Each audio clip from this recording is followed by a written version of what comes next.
Welcome to another episode of the Carry Trainer Higher Line podcast.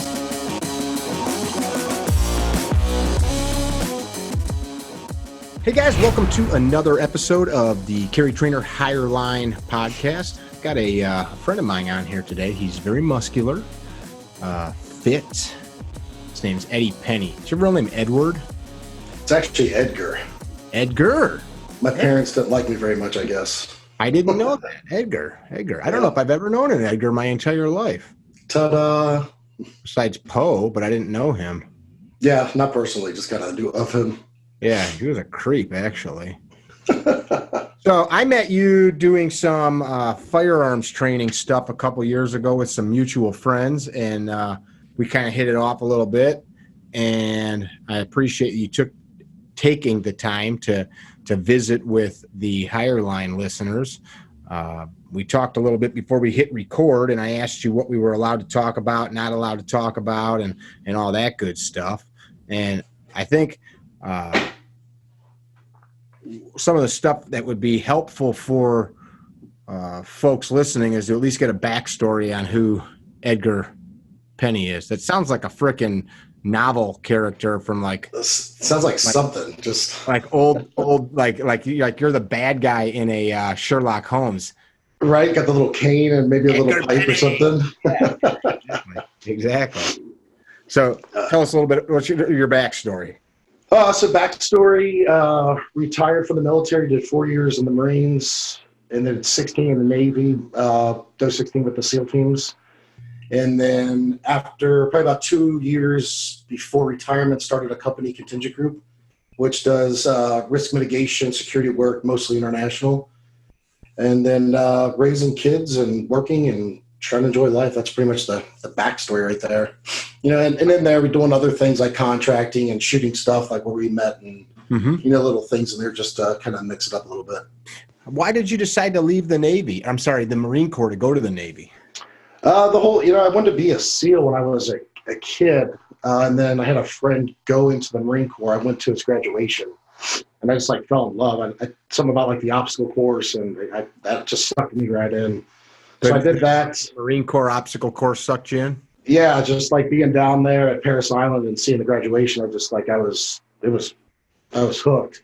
So I decided to go that route, and then I'd say probably about 2.5, 3 years in, I'm like, this is not, I wanted to be operational and just kept getting led to be, to do the SEAL thing, and then just crossed over, and that was it.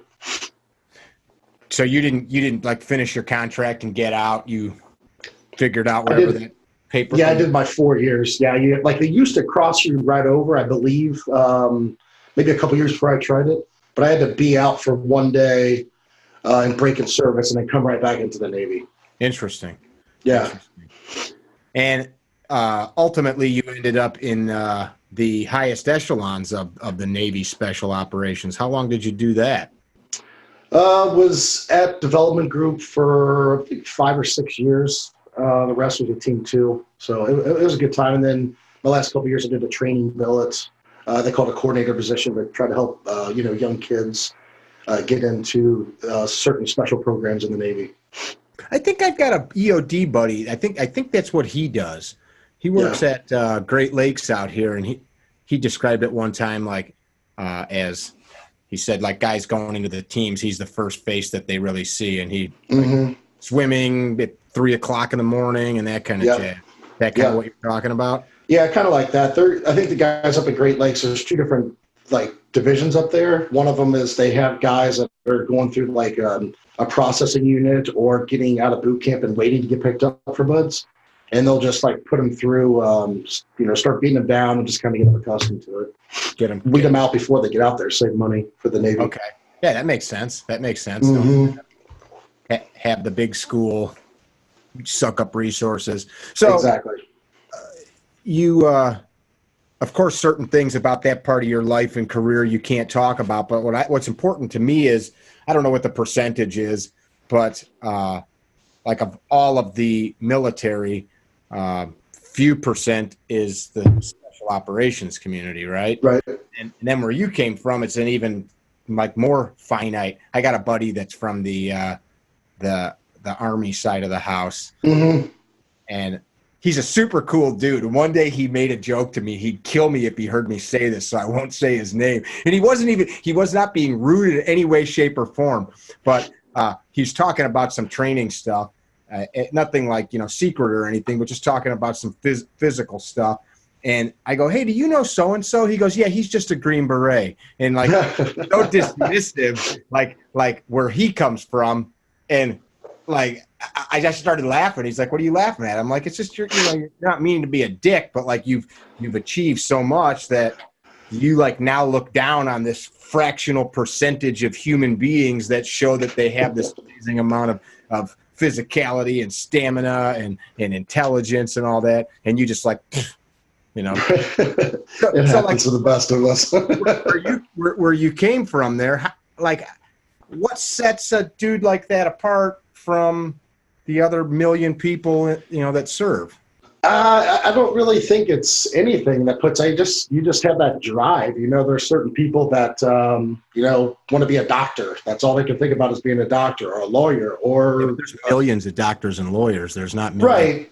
Yeah, but if you have that passion, you're into shooting, you love shooting, like that's your passion, and obviously you're better than a lot of people out there. Like you're in that top little percent because you're into it. I don't know. I guess just when something clicks in your brain, like this is it, this is what I'm doing, and then that's it. There is no, like I'm very goal orientated. So if I have my eyes on something, like that's what I'm going to do. I'm going to take the first step to get there. After I do the first step, all right, what's step number 2? What's step number 3? I don't really, and I've seen a lot of people get worried about things. Like I want to get to the finish line over here, but they get overwhelmed because they're thinking about all the things they have to do. And the only thing you have to do is the first step.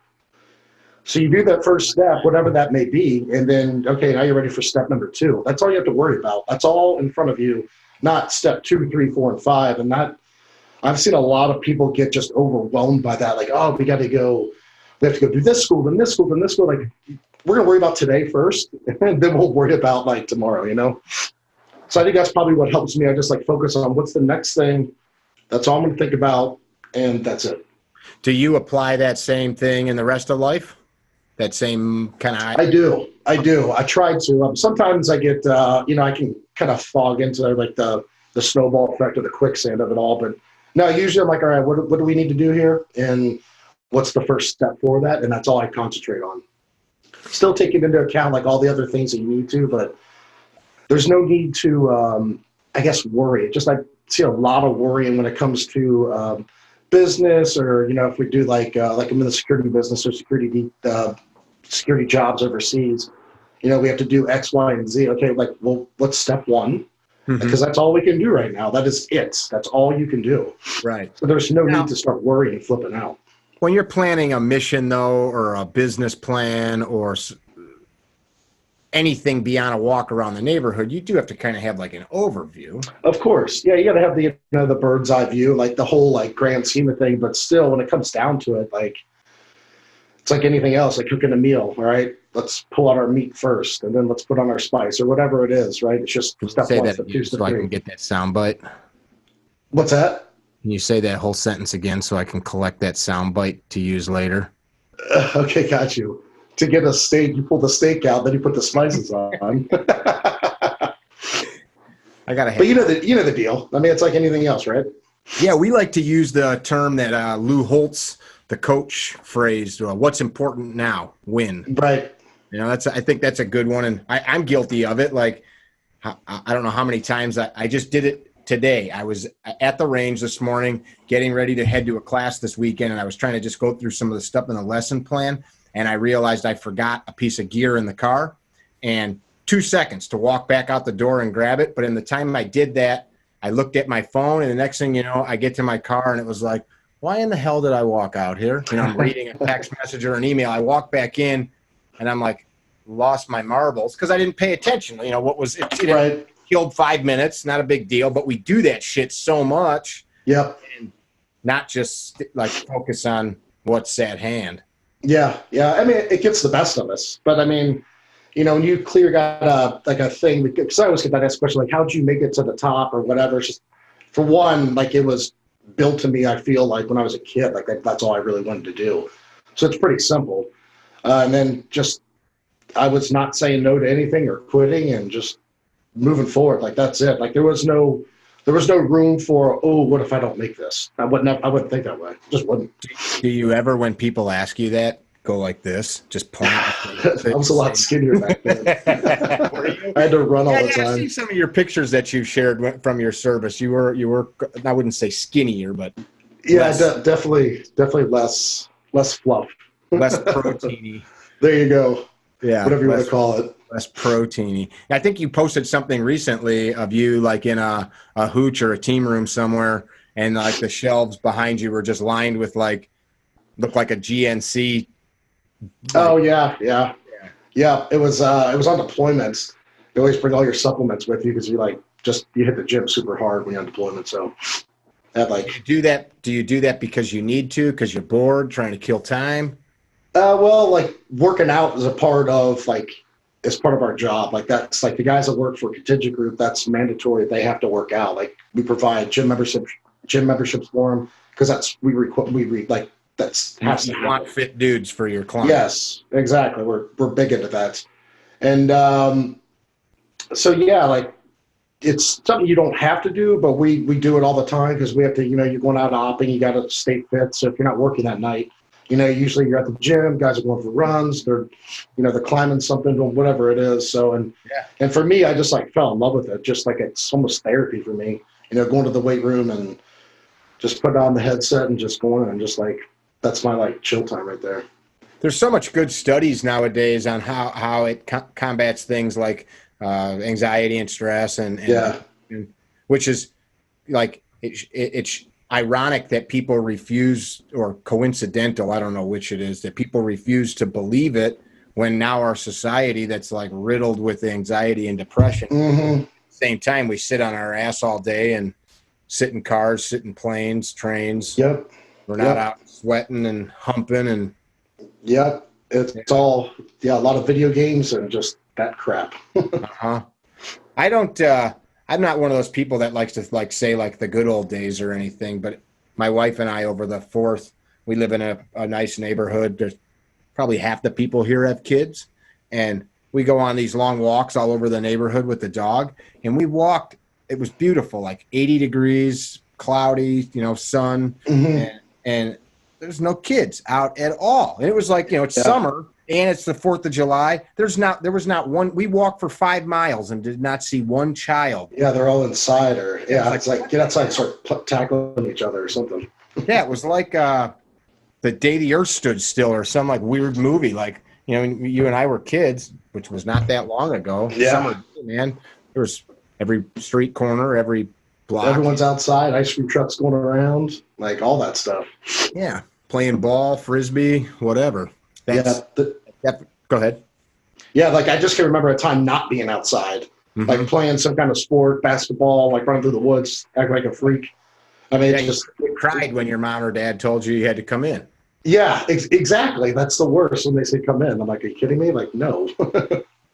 I've talked about this before in the past. It's not in an insulting or accusatory way, but I'll spend time out and about with kids and adults, and you just see the problem we have in the U.S. with weight and unhealthy bodies and unhealthy diets and stuff. And it seems way more prevalent. As a kid, I look back and think about just the teachers and other people I knew. Right. There wasn't really anybody that was there was some, but not like now. Half the people are battling weight issues and diabetes. All the food that we have, all the fast food, which is delicious, but I can't deny that it's not amazing. But yeah, you still just got to work out. It's a part of your life. It should be a part of your life. Yeah, we're not made to sit. No, not at all. Which is cool. What's your what's some of your favorite memories from your time in service that you're allowed to talk about? I mean, obviously the operations were cool because I felt like I was doing making a difference. I was fulfilling my dream, going to a bad guy's house and doing our job. I mean, that was always probably the greatest memories, just being the camaraderie with the guys, and you're finally there, and it just feels good to take those guys out or arrest them or whatever it may be, just getting them off the street so they're not like killing other Americans or other locals there in their neighborhoods or whatever.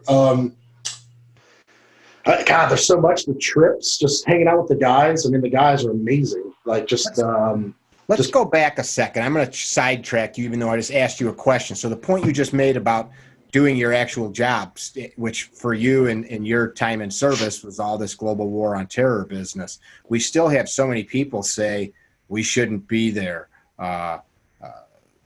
It's a lot of it's made up, or right. We're chasing shadows or whatever. Like, what's your comment to that? Because you, above all people, that was your thing, man, chasing the bad guys. Yeah. Like, I get what people are saying, like we shouldn't be there or whatever, but people don't understand, and maybe they do, they just don't want to acknowledge it, as terrorism, and this is, again, my opinion, will never go away. It's been around forever. But if you don't suppress it and disrupt it the best you can, it is going to get so bad that we're going to have 9/11 happen, more frequently, in every part of the world. So it's not just a scare tactic. Yeah, it's not. Yeah, you gotta, you have to. It's the same thing. If all of a sudden the police force says, "Hey, we're not arresting any more people for drugs," drugs are going to get bad in that area. It's the same thing. There's no difference. You have to take the guys out, arrest them, find out where the money's coming from, all this stuff, or it's going to get so bad that it's going to be a problem, and they're just going to be everywhere, which they kind of really are. So that's what. No, I understand. Like, I get it, but I also get that. When you see what these people are capable of, I mean, we've seen it, but I mean, when you really see what they're capable of, you want them off this earth bad. Anything that you can share on that topic or would talk about?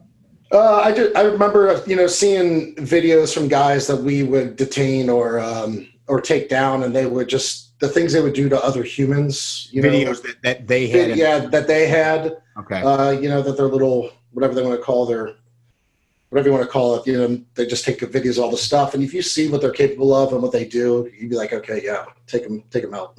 Gotcha. So, yeah. So you see a different side. A lot of the public doesn't see the stuff that you're obviously going to see over there, and they shouldn't see it. Because a lot of that stuff you can't unsee, but yeah, they're bad. And it's gotta be, you have to fight it. You have to fight it. It's the only way to do it. You let it go, it's gonna get very bad. Mm-hmm. And that's not what we want. And then people will be like, how did this happen? And it's very simple. You were complaining because we were over there, remember? Yeah. That's always been that's always been a hard thing for me to understand, because of course, as soon as something bad happens again, then people say, how did this happen? Exactly. Then it's the government's fault, and it's a big job to stop that crap. I appreciate you spending so much of your life doing that. I know you probably. Well, it's my pleasure, buddy. And thank you. Yeah, I think most people, I talk about this as often as I can, I think most average people don't understand the toll that takes on the individual's family, and that's pretty weighty stuff. Yeah, it does. A lot of times you don't realize it until after the fact. You're like, whoa, okay, this is new. Mm-hmm. Mm-hmm. But it's worth it. Like it's worth it. It's worth it. Like all the pain in my body that I have, from opping and stuff like that, I would do it over and over again just because, for this country. And it was just, for me, it was the right thing to do. I don't regret doing anything. I would do it all over again without question. So it was a good choice for me. You did you have any major injuries at all? It got, some shrapnel, and then, just wear and tear, obviously, a few leg surgeries, knees, feet, both shoulders, a lot of wear and tear. Yeah. So definitely, just from just work, just a grind. Yeah. Pretty much everyone's like that, lower back problems, all kinds of stuff. So jumping out of things and running around with heavy weight on you. Yeah, you don't realize, you're in your 20s and 30s, you're just running around like a crazy man. Then all of a sudden, 40 hits, you're like, whoa, okay, what's 60 going to feel like? Uh-huh. This can't be good. So you have to work out or else you're done. Rigor mortis will sit in. You got to keep moving. That's an interesting thing, man. It's like I've got a bunch of friends that are endurance athletes, which in a sense, special operations guys are endurance athletes, right? But it's there's a fine line between taking care of yourself and like doing yourself a benefit and effing yourself up. Like I got a buddy that does ultra marathons and Ironmans. Like that's not healthy. I don't care what you tell me. Riding your bicycle for 100 miles and then running a marathon after swimming is not healthy. My knees are hurting just listening to this. Yeah. I mean, I've never had that kind of desire to do that, but like what you're doing too, people that kind of repetition to the body is not. What do you do now not to hurt yourself? I mean, you clearly lift a lot of weight still. Yeah, but I do more controlled. Like I don't really do like the powerlifting or like, hey, let's see how much we can lift. I don't do that anymore. And I'm sure, I'll start doing a lot more functional things because I have to. Like I got to start doing yoga. I've been like putting this off for so long. And then why would you put it off? I've been doing it. Because when I go into the gym, if I'm not hitting those weights, I feel like I'm just slacking. So you just haven't attached yes to being beneficial use of your time. It's a relationship I can't walk away from. I need to start doing stuff like that. I packed my weight bench up. I lost about 15, 20 pounds in the last couple of years since then. I have one flat bench here. I gave my son, who's wanting to like bench and stuff, took it over to his place, and I don't lay on a bench and like bench press or anything like that anymore. Right. Yeah. There's so many more things you can do that they're hitting the same stuff, like body weight things and all that. But man, it's just the injuries. You're like, okay, I can't do this anymore. Can't do this anymore. I got to do this now. So it's fun. It's a game. It's a little disconcerting to me. Like, I think guys like you and me are probably more fit than the average dude walking around America that's our age. Right. But I'm still used to being like the dude that can like jump off a roof or tightrope. Yeah, or what? I mean, I do that, but like. Which I love watching, by the way. Funny. When you're younger, you not even like a lack of fear, but I don't know. I never thought I couldn't do something. Like, bet you couldn't jump up and grab that branch and swing into the next tree. Hell, I can't. You try it. Now you look at something, you're like, oh yeah, that would totally lead. Yeah, like I don't want to hurt. I don't want to pull this muscle. Like I'm good, thanks. Yeah, my nephew asked me that I couldn't jump over a park bench a couple months ago, and I filmed it actually, and I jumped over it like 10 times, and I was like, this is nothing. I could probably do a somersault over this thing, and then like the next day, my hip just from landing where my feet were pounding into the ground. Yeah, you're done. Tell my wife, now she'll hear this, but like I'm like icing my hip after she went to bed, and. That's hilarious. Yeah. That's the way it is right there. Yep. It's like 3 days too. You're like, gosh, what did I do? Like, I went bowling. I'm so sore from bowling. Like I have to stretch now if I go bowling because my back will be like sore. Yeah, I've been doing quite a bit of physical therapy lately because of jujitsu and things like that. That won't do anything to me. I blew something out in my low back hip from a guy throwing me onto the floor real hard. Like, oh, that hurt. That was 3 months ago. I wake up every day now, like still pain from that 1 30-second instant. It's ridiculous. Yeah, you got to definitely change the way you do things when you get older. Do you ever look into things like stem cell therapies or anything like that? Yeah, I've done, I can't remember what this new one's called. It's like it's not acupuncture, but they use needles. And I heard it's pretty awesome. So it's a newer thing. So I'm going to try that, but I need to start kind of getting into that. But I have to like start doing the massages and probably start doing like IV therapy, just like little things like get my vitamins, just like making sure like I'm doing everything I can to like feel as good as possible. Because I mean, some days you wake up, you're like, I am in such pain right now. Like just dragging to try to work out. And then, after you warm up for about 30 minutes, you're okay then. It takes that long to warm up. Buddy of mine at Green Beret, good dude named Z Durham. He's a black belt in jiu-jitsu. And then I think he was like 16 or 17 years in. He and I talk about it. I can't relate to his experience, but I was a carpenter from the age of 14 or 15 years old, which one day I'm going to write an article why an average tradesman is way more badass than a special operator on any given day, but that'll piss a lot of people off when I write it. Or it'll be hilarious. Like just being outside with a flannel on when it's 10 degrees working all day and you're dragging things around and it's like repetitive, lift it up, climb the thing, lift it up, climb the thing. And you like, now my parts don't work. And we joke and talk about that, but that's the price to pay. So now we gotta be smarter. Yep. Yeah. It's all good though. It is. I think it's better than I don't want to insult anybody, but for me or you, it's better to have like done things that we wanted to do than look back and say, I didn't do it, but I still feel pretty good.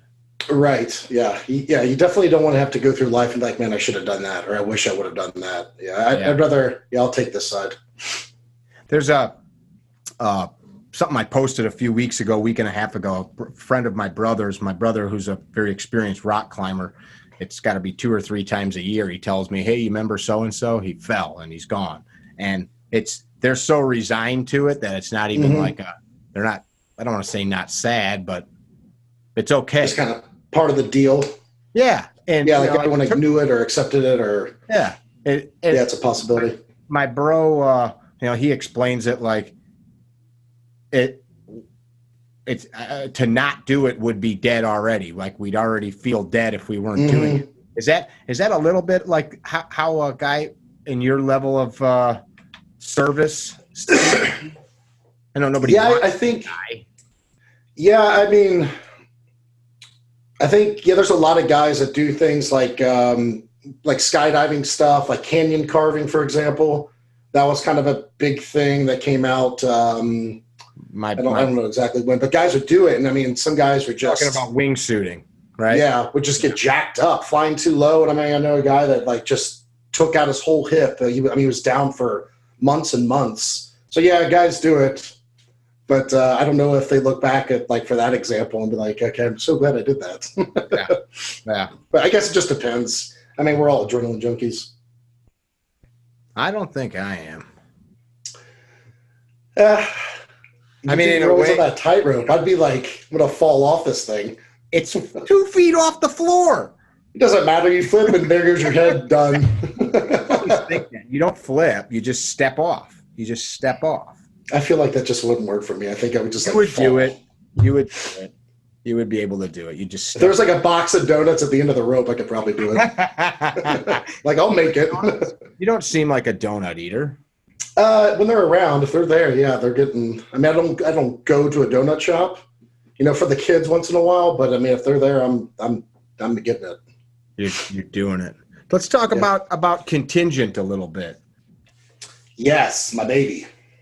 Yeah, what makes it your baby? What Contingent? I guess just starting it up. Just like watching it grow and keeping people safe. I love protecting people and keeping people safe. So.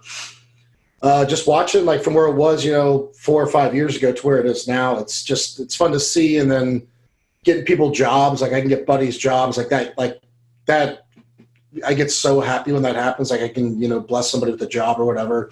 Don't have to worry about things. And it's a fun job. Like guys are having fun doing a good work environment. So that's probably my biggest thing is like not really helping guys out, but just getting great guys that I've worked with before, protecting people around the globe.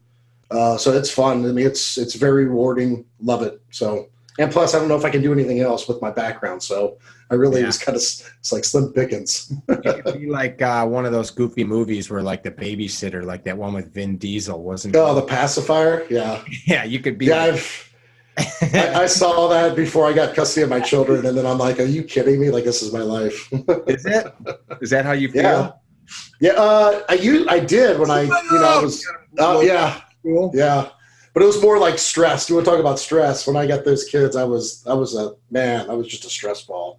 I guess going through certain things, learning how to deal with that helped out a lot now. So I apply. So, how long have you had? You got full custody of your kids? Yeah, it's been 10 years now.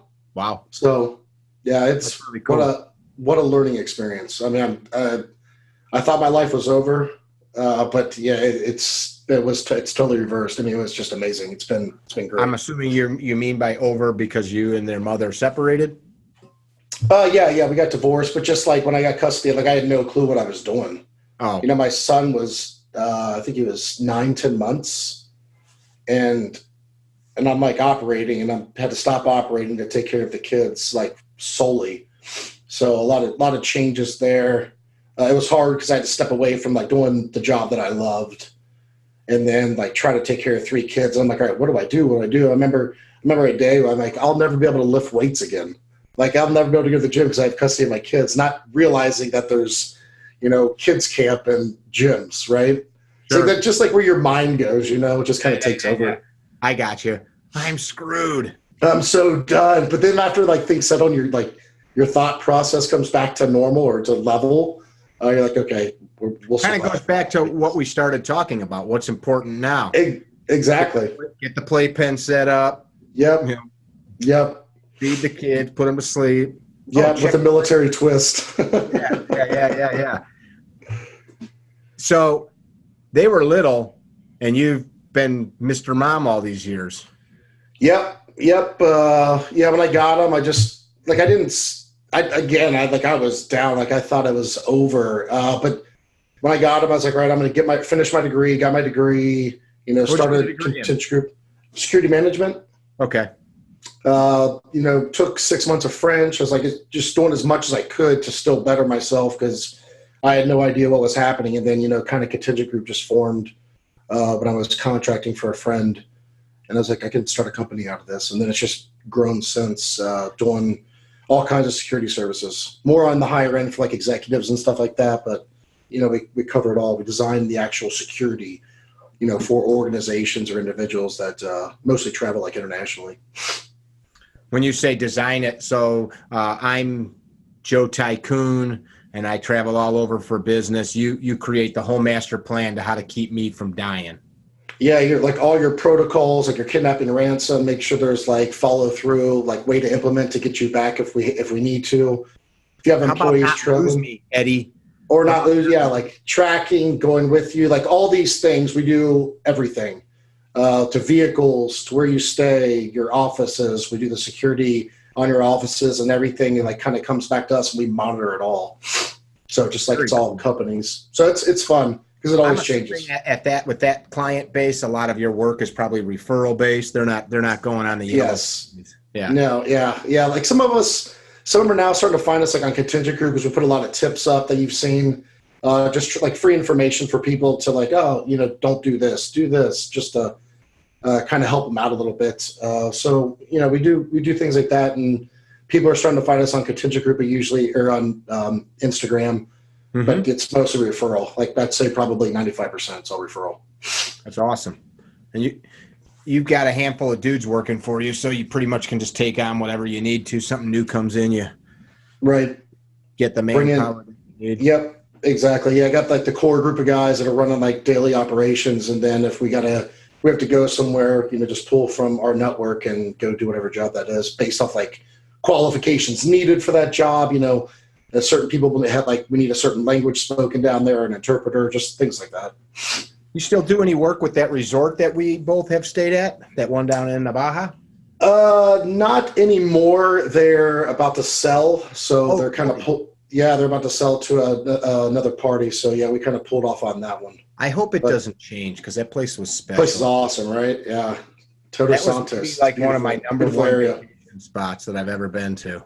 Yeah, it's nice. It's real nice. I hope that the new owners keep it so magical. Yeah, I hope so, because that's like it's just a perfect spot. Totally different feel than like you get in Cabo. So definitely more relaxing. Yeah. So that's a company like that.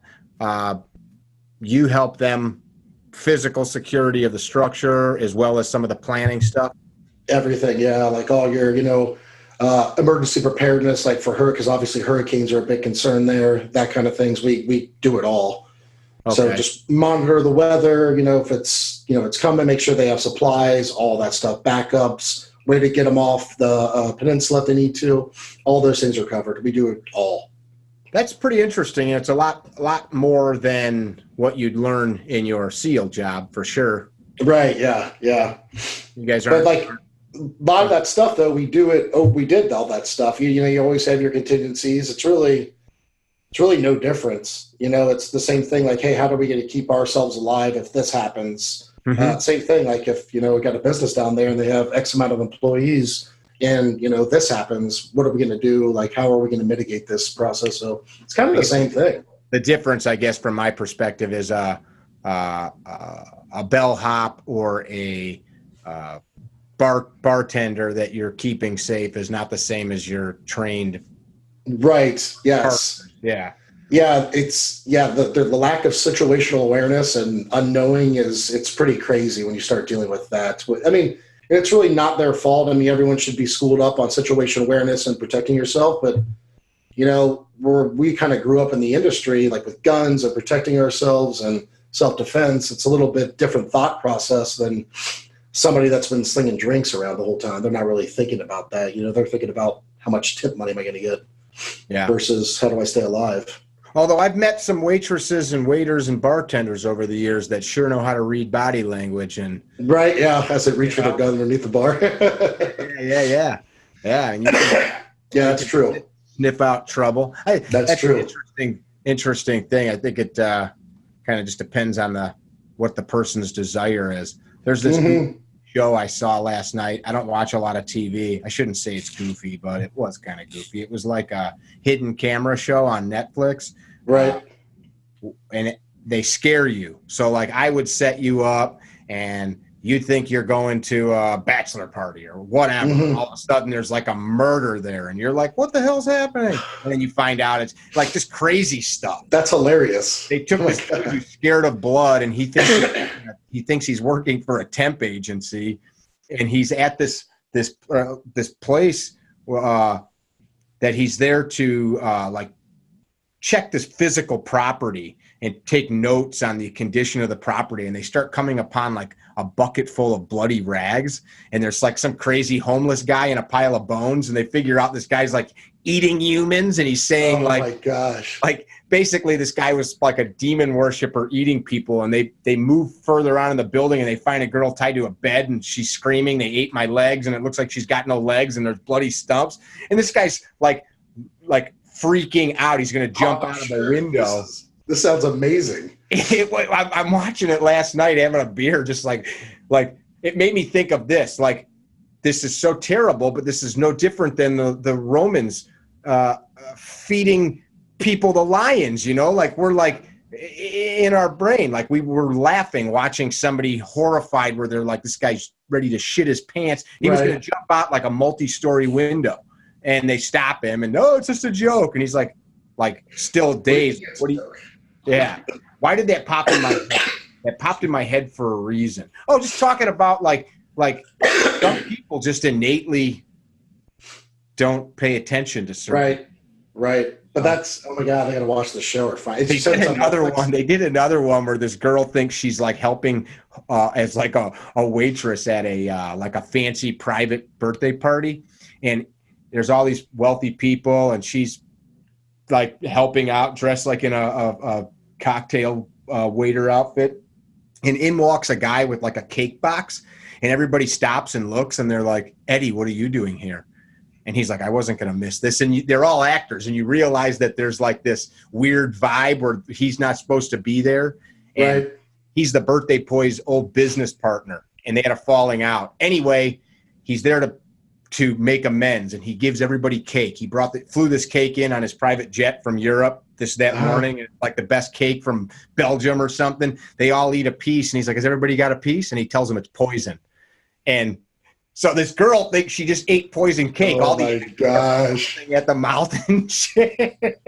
Oh, that is perfect. It was totally though, like just like watching gladiators kill each other. Yeah, they're like, please sign this waiver before you go on this. I don't know. Might freak out. Yeah, it just popped in my head as we were chatting. Check it out. That's hilarious. I got to check. Tracy Morgan. That sounds funny. Yeah. Crazy what? Tracy Morgan, the actor, the comedian. Oh, okay, got it. Yeah, it's his. He's like the host. Got it. It was goofy. But I'll definitely check that out. Just watching it, though, I'm like, how can this person be watching this? And I know there's like a big setup, but how can they not see what's happening here, and like Right. people don't pay attention. Yeah. Oh my God, that's funny. The cannibal one, that's good. It was. I'd be jumping out of the window too. Like, I'm out of here. Yeah, the cannibal came in and was going to eat his legs, and he didn't like that. And the girl's got I her. imagine not. Oh my gosh, people and their ideas. It's hilarious. So, what's some life lessons? Like your 27 years you've been alive now. What are some life lessons 27 that are meaningful? What would you tell 20-year-old Edgar anything that you know today, or would you let the 20-year-old Edgar figure it out like he had to? I think you kind of need a little bit of both, right? You kind of need to figure things out on your own, usually by failure. I think that's very important.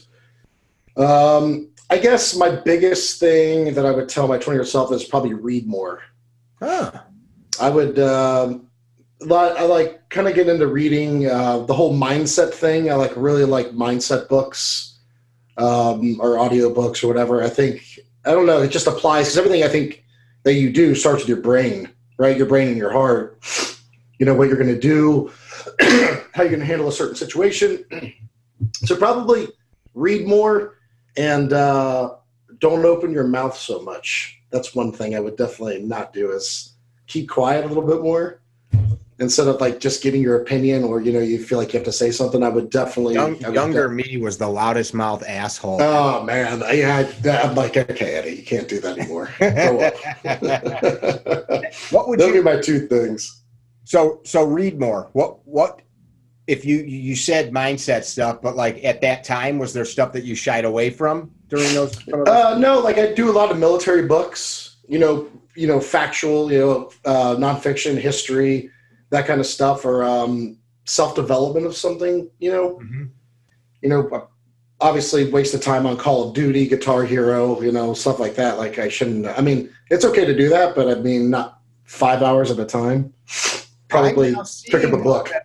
Isn't the military using those kinds of simulated war games to train soldiers now? So you might have just been prepared. They have certain systems that are kind of like for that stuff. Yeah. So you were just preparing yourself. I guess so. It worked out in the end. So I guess. I have a book off the bookshelf behind you that you would say is something that you would recommend as reading. I'd say the 48 Laws of Power are a big one. That's one of my favorite ones. Is that Covey? What's that? It's Robert Greene. Oh, okay. Robert Greene. This is one of my. That's a good one. It's just it makes you think. What's the book that it said he wrote? Something about seduction? Yeah, he has a couple of them from the author of The Art of Seduction. I think he's got a couple of them. I think there's more than just. Is that like one of those books for guys who can't get girls, and it teaches the guys like how to peacock and all that stuff? One of my brothers read it. You probably know better. And I thought it was so hilarious. Yeah, I don't know. That's a good book. If you ever read it, I would definitely recommend it. It's called The 48 Laws of Power. That's been a good one for me. There's so many of them. And then I like tons of mindset books. Mostly do a lot of audio ones. I like anything at all. I'm big on those. I love reading other books. I'm sorry, I interrupted you. Oh, no, you're good. They're just, in those books are like, oh, we recommend this book. If you want to get deeper into this, like the way you think, or the two different like ways to think, then you can kind of like go into a little rabbit hole. So the rabbit hole usually happens with me. I've grown to really enjoy audiobooks. They're awesome. Here's a good one that I've just recently reread for like the 5th time. Lanny Basham, With Winning in Mind. I've seen that one. Yeah, he coaches a lot of athletes from all genres and business people. He was a Olympic rifle shooter. Like really gets into the brain of like overcoming anxiety, kind of stuff. And I'm sure training yourself to win. He talks a lot in that book about a dude that he would consistently beat his teammate for Team USA. He would beat in Mhm. practice, but every time it came to a match, the guy would beat him, and he couldn't figure it out. Isn't that crazy? Yeah, he couldn't figure Yeah. out. He beat the guy in practice, and and that was like start of like his Yep. change. It's in everything. I mean, it's really in everything. Your mindset. Like you could have something horrible happen, and then be like, okay, well, instead of looking at that, like, okay, what did we learn from it, right? Mm-hmm. And let's not do this again. I mean, we all fail. We take it personal sometimes. Where I think it's more of like, all right, we got a good lesson here. Let's not do this anymore. I think the like most simplistic way of looking at that in my head, how I look at it is my goal is to like have a good life. So this thing effed up, so I could make my life suck by hating it and lamenting it, or like you said, like keep going to the point of enjoying life and having a fun time and giving and learning and growing. Yep, exactly. Yep. I was at the range the other day. Very stupid. It's a fancy camera lens. My camera decided, because I didn't tighten a screw because I was in a rush because I wasn't focused, and my very expensive camera tumbled onto the concrete floor, broke the lens, and I watched it break, and I knew it was done, and I picked it up. 20-year-old me would have probably smashed the whole thing into the floor. Right. And I picked it up, and I was just like, and like went on Amazon and ordered another one. Like, what am I going to do? What else are you going to do? Exactly. I got to have it. And the person I was with was like, why are you not upset? I'm like, well, I am. But what am I going to do about it? Exactly. Exactly. I mean, the perfect example right there. But yeah, like 10 years ago, temper tantrum. Yeah, I would have been pissed off for like a week every time. Exactly. Like I was reading a book and they were talking about that very thing, about how, somebody cuts you off in traffic. Something that happens pretty much, I'd say, a couple times a week. You're like, screw this guy or whoever. And we'll stay on that for hours. Right. We're so mad. Like, Eddie, we feel like, know what happened to me. Like, I have to see their face. Who was their face? Like, I need to see your face. Like, what does it matter? It doesn't matter at all. But you're like, our brains will just stick with that for hours when you're like, just let it go. It doesn't matter. Because there's 3 hours that you just wasted. You missed, all this other good stuff that you could have been doing, but you were like just kind of ticked off and acting like a child about somebody that cut you off that has nothing to do with anything. Yeah. It's crazy. It's like a portal into who we are, like how big a person or how mature you are. Yeah. Right. You let stupid stuff like that get you off. Yep. It gets us all. You're like, why am I still on this? It's been 2 weeks. Yeah. Side note about that lens and camera. So I needed another camera and lens anyway because we needed to add some gear. Well, that thing broke, and I went online and I found a deal where I got a whole new camera and the other lenses that I needed in addition to broken. There you go. For the same cost as what it would have cost, because I just happened to find this sweet deal. So I replaced the broken thing and got the new stuff that I needed in addition to. Had I not screwed up and broke that, and so it was like, Yeah, there you go. Whatever. You kind of end up winning. Yeah, sometimes it doesn't work out like that either. Though. No, it doesn't. No, sometimes it does not. But that, I think, is like, that's the part I think guys or gals, you need to come to that term that sometimes you just can't win. Like the notion that you can, like, crush everything, win at everything, beat everything, excel. I always, when I joke with dudes, Dom Rosso, but I'll joke with them. I go, can you crush like going to your grandma's funeral? Can you crush like a cold that we all get? Can you crush having a cold? Like, man, I'm crushing this freaking cold, or like, whatever, a breakup, man, I'm crushing this heartache right now. Yeah, right. Awesome. I'm playing so sad love songs and drinking so much freaking beer at night to fall asleep. I'm just kicking its ass. That's hilarious, because I do the same thing to him. I sent him a picture one time. Yeah, I went to the I was at a movie theater or something. I went to the bathroom, and like all the urinals were taken, so I had to go into one of the stalls. So I was like, went to the bathroom. So I took a picture, And then I went to like Sketch or whatever, or like one of my apps, and I drew like a box around the toilet, and in the middle I put Crush Zone. Of course, and then I sent it to him. Of course, we know what he means. You know, he's talking about that mindset, that ethos. So we're not like poking fun. But, no, not at all. Not at all. But there's people though that think like life should always be kick ass. Like, right. Yeah, there's definitely the downtime, man. But that's like you get sick, session. Your friends die, your family dies. Mm-hmm. Shit happens. Yeah, it does, and that's life. But that mindset thing you're talking about, you kind of prepare yourself to deal with it. Right. Yep. Exactly. Did you ever have any high-level missions that you went on and it went to plan, start to finish, the whole thing, like everything was clockwork? Yeah. Contingency? I don't know if that's possible because, you know, in your head, you're like, all right, it should go like this. It should go like this. I mean, excuse me. Just getting over a cold. You're crushing that cold. I'm crushing that cold. That cold's crushing me.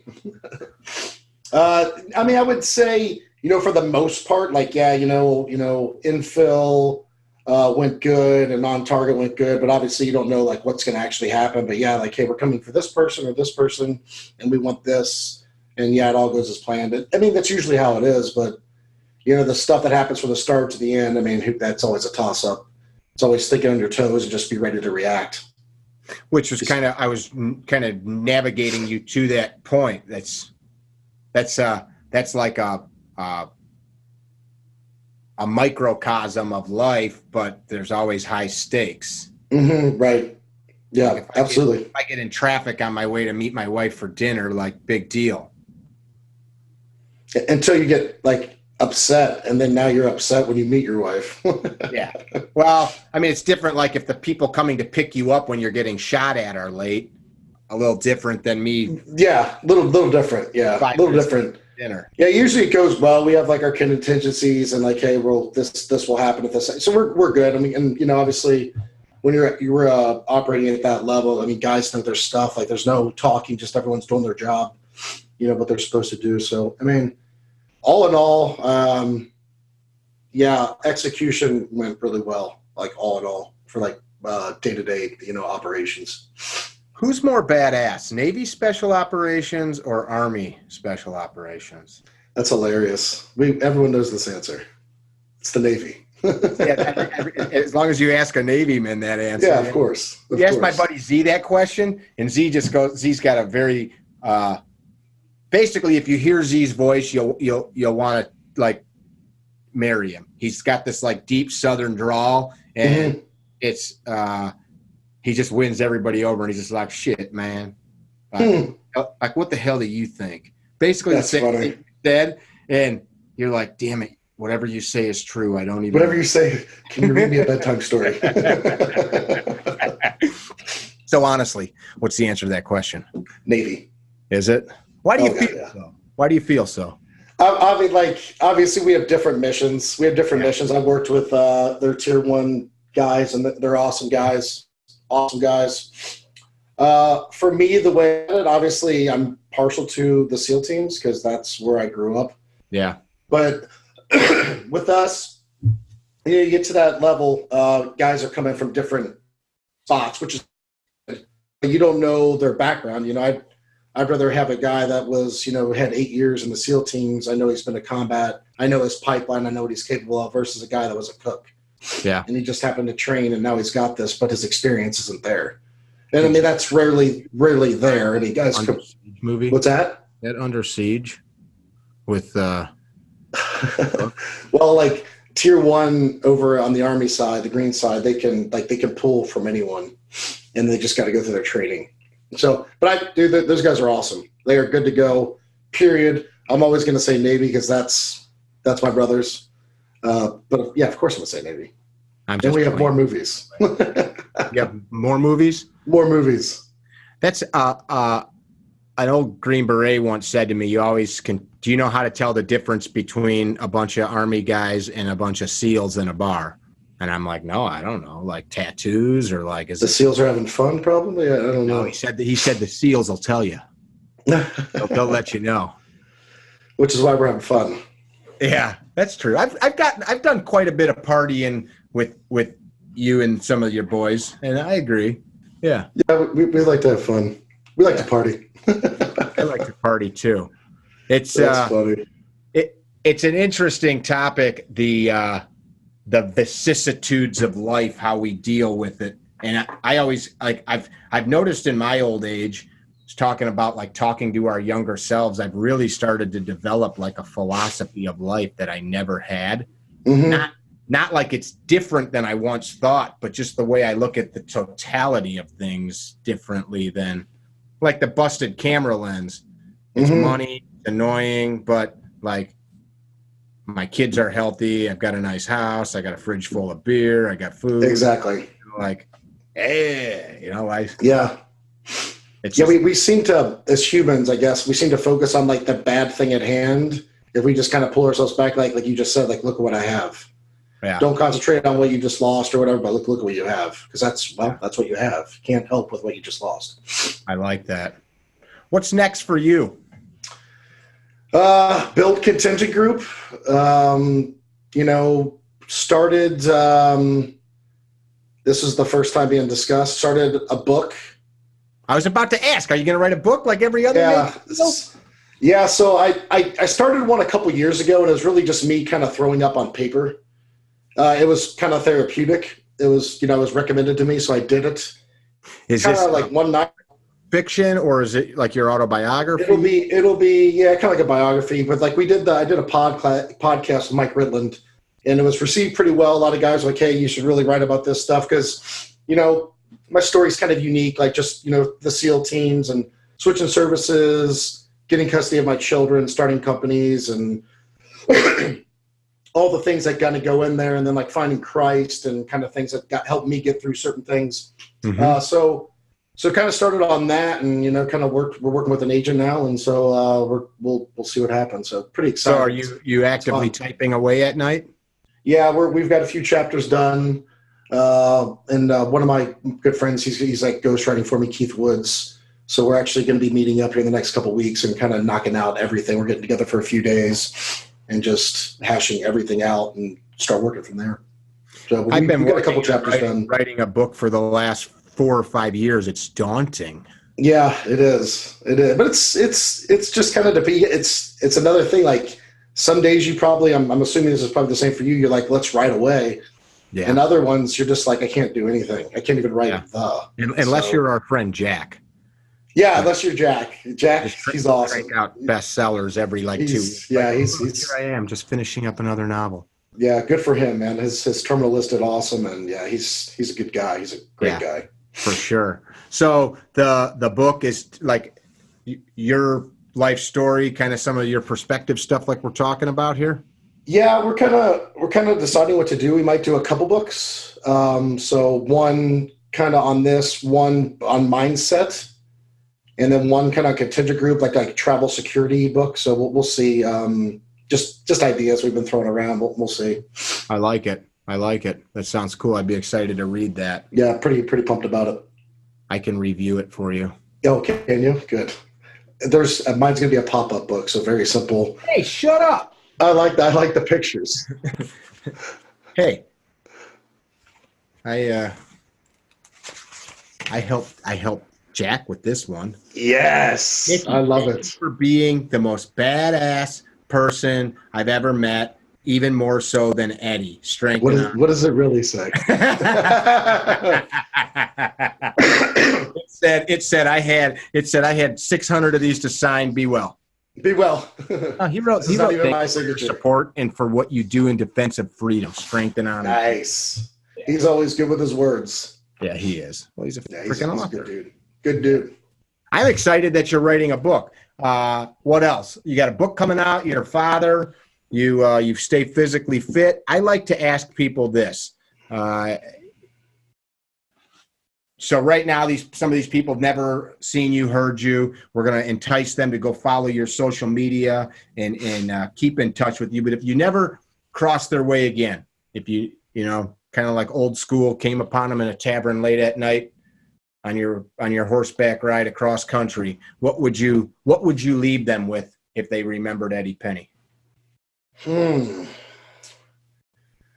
That's a tough question, buddy. That's a really good one. Um, I guess one thing that would probably that's that kind of just popping up right now is probably just like whatever situation you're in, just try to think of the positives, like what's going on in that situation. Obviously, in every situation, there's positives, there's negatives. But if you focus on the negative, you're going to have a negative thought process, and things just kind of go spiral downhill. And this has been, my personal experience. I'm sure you've had similar things happen like this. But you think of the positives and have a positive outlook and just take it for what it is, because you can't change your situation. You're in your situation. Focus on those positives and make best with what you have. That's it. I mean, that's all. I mean, I don't know what else you can do. That's probably the one thing I would leave people with is just like focus on the positives. Don't hang on to the negative stuff or past crap. Just like focus on today. That's it. I dig it.